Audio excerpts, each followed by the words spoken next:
மிதுன லக்னத்துல பிறந்தவங்களுக்கு யோகத்தை தரக்கூடிய 3வது கிரகம் எது சார்? மிதுன லக்னத்தில் பிறந்தவர்களுக்கு அதான் 9 கூடைய பாக்யாதிபதினு சொல்றோம், சனி பகவான்.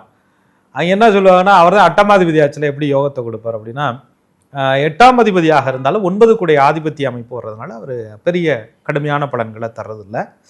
சில நேரங்களில் 8ஆம் இடத்தினுடைய பலன்களையும் தருவார். அது எப்படிப்பட்டதாக இருக்கணும்னா, விபரீத ராஜயோகமாக இருக்கும்.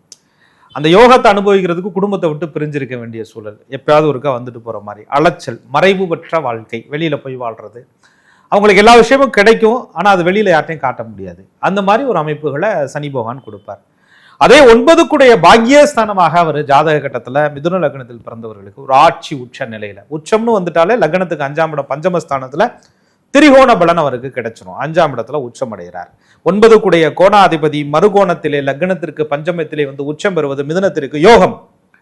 அதே நேரத்துல அந்த சனி பகவான் ஆட்சி பலம் அப்படின்ற நிலையில உட்கார்றார் 9ஆம் இடத்துல. அப்படின்னா மிதுன லக்னத்துக்கு 9ஆம் இடத்துல, சொந்த வீட்டுல, கும்பத்துல, காற்று லக்னத்துக்கு காற்று ராசியில ஏரோநாட்டிக்கல் படிக்கிறது, வெளிநாடு போறது, சர்வசாதாரணமா அந்த கம்யூனிகேஷன் சம்பந்தப்பட்ட எல்லா விஷயங்களுமே நீங்க பாத்தீங்கன்னா அந்த சனி பகவானுடைய அமைப்பு அவங்களுக்கு ஸ்ட்ராங்கா இருக்கும். நிறைய லேபர், நிறைய ஒர்க்கர்ஸ், அவங்களுக்காக வேலை செய்யறதுக்கு நிறைய ஆட்கள்.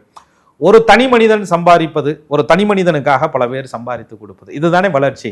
ஆக எது பெருசுன்னு கேட்டீங்கன்னா, ஒரு நிறுவனத்தை நடத்தி பல நபர்கள் உழைத்து அந்த உழைப்புக்கு அவங்களுக்கும் வாழ்க்கை கொடுத்து இவங்களும் வாழ்றது இல்லை. இதெல்லாம் மிதுன லக்னத்தில் பிறந்தவர்களுக்கு பார்த்தீங்கன்னா அந்த சனி பகவான் வலுவா இருக்கிறார் அப்படின்னு அர்த்தம். அதுக்கப்புறம் மனதிடம், எதையுமே வாடா பார்த்துக்கலாம் அப்படின்ற ஒரு திடகாத்திரமான ஒரு தைரியம் அவங்கள்ட்ட இருக்கும் சனி பகவான் வலுவா இருந்தார்னா. ஒரு ஆப்பர்ச்சுனிட்டி மிஸ் ஆனாலும் கூட அடுத்த வாய்ப்புகள், ஒரு வேலை போச்சு போடா, டேக் இட் ஈஸிடா அப்படின்ட்டு மிதுன லக்னத்தில் பிறந்தவங்க, ஏன்ட்ட ஸ்கில் இருக்குல்ல, நாங்க பார்த்துக்குறோம்ல, நான் இல்லாமல் நடத்திடுவீங்களா அப்படின்னு கேட்கறதுலாம் மிதுனத்தில் பிறந்தவங்க. அதுக்கெல்லாம் சனி வலுவா இருக்கிறாருன்னு அர்த்தம். உடனே வேலை வாய்ப்புகள்லாம் அவங்களுக்கு சரியா நடக்கும்.